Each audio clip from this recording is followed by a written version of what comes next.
Hey, thank you very much, and good evening. My name is Duncan Hunter. I'm a sitting congressman from the new 50th Congressional District. Right now, it's the 52nd. I'm not running against Dr. Iverson.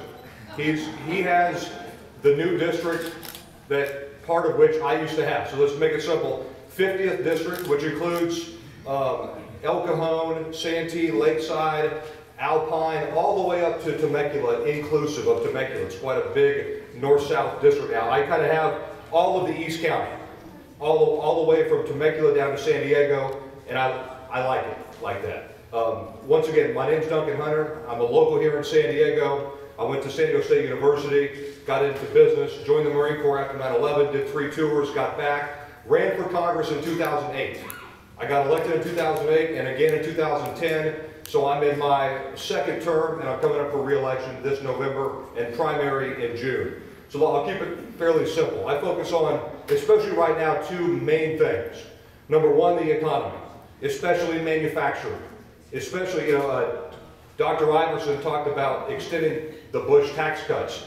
The problem with the Bush tax cuts is they were temporary and fleeting and not enough. What we need is systemic change. We need to change the whole tax system. And I think that's what Governor Romney's going to do, make the tax lower, fairer, and flatter, and fix the whole thing, not just kind of temporarily fix things for 2 years at a time. We're getting into trouble doing that over and over and over. So, change the tax code further. Number two, manufacturing companies right now in a depressed economy like this should not pay any taxes. Manufacturing companies. Companies that actually make products in America and sell here to our people and export overseas, you have to make something of value to create value in your economy. You can't have a totally service-based economy. So fixing manufacturing is something that I'm focusing on right now. Also, making the government report the actual unemployment rate. I have a piece of legislation called the Real Unemployment Calculation Act, because the government's lying to you.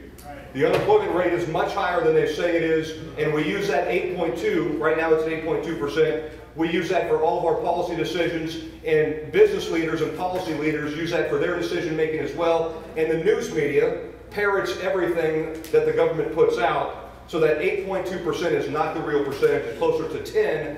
And if you count people that are underemployed, as we all know, it's up towards 20%. We all know what unemployment is. If it's really 8.2%, that means fewer than 1 person out of 10 is unemployed or underemployed right now. You know that to be not true.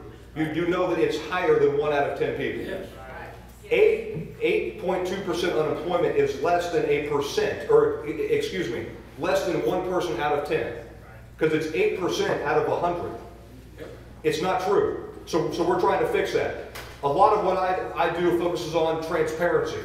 Because you may not agree with everything that I stand for and everything that I do, but you'll know what I'm doing and why I'm doing it. And if you disagree, then we can argue about it, but you'll know at least I'm being honest with you. So the economy, you got to grow the economy. You have to get the bureaucrats off of individual businesses' backs. You have to lower the taxes that small businesses have to pay and grow the economy. That's how you bring real revenue in. Number 2, second point that I'm focusing on right now, and that's Department of Defense, National Security. How much time have I got? 30 seconds. 30 seconds. National security. We cut about $500 billion last year out of DOD. $500 billion has been cut over the next 10 years. We're going to cut another $500 billion come January 2nd through this thing called sequestration. Google it. That's $1 trillion.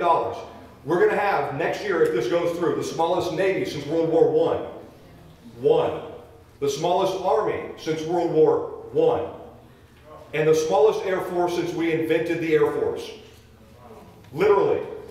So what I'm focusing on right now, because that's all behind the scenes stuff. Right now it's the economy and it's the election, but we all know that for our freedom to be secured, you need to be able to have people on the front line securing it and maintaining this freedom that we have. And I will tell you lastly here, the world is a lot more dangerous than it was during the Russian Cold War. A lot more dangerous. You have a whole lot more bad people spread out over larger areas, protected by states, non-states, and semi-states, with hopefully not yet access to nuclear weapons for places like North Korea and Iran and Pakistan.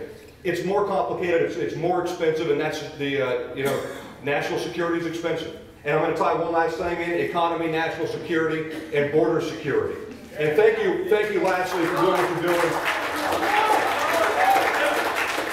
I'm not going to talk about border security at all. You can look it up on my website. Thank you for all of you for what you're doing. Thanks to all the candidates and people coming here to talk with you, because this is what it's all about. It's all about people coming and telling you what they believe so that you can formulate an opinion on them, not based on maybe everything where you don't match into place, but the way that a person thinks and how they come to their conclusions. So thank you for what you're doing. God bless you, and I'm going home to my family right now.